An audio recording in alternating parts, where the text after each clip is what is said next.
আমার কাছে মনে হয় এইটা আসলে ডিফাইনিং মোমেন্ট বাংলাদেশের জন্য, যে বাংলাদেশ যদি এ, একটা অংশ ফেরত আনতে পারে তাহলেও কিন্তু একটা গ্লোবাল মানে মডেল তৈরি করতে পারবে।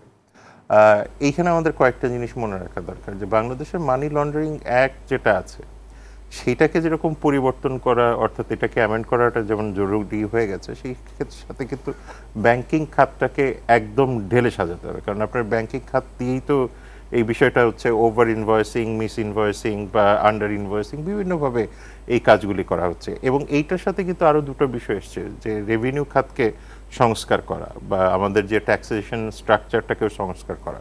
কারণ আপনি এই তিনটা কাজ একসাথে না করলে আপনার এই মানে মানি লন্ডারিংয়ের যে বিষয়টা আছে এটাকে অ্যাড্রেস করা সহজ হবে না।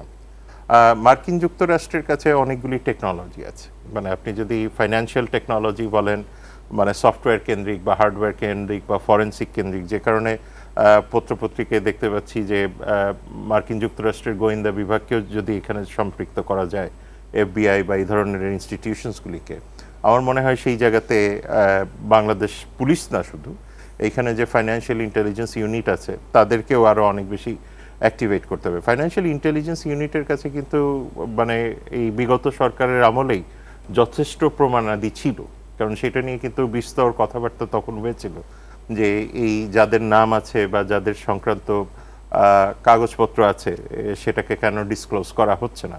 যেহেতু রাজনৈতিক কারণ ছিল সেই কারণে খুব একটা ডিসক্লোজ করা যায়নি।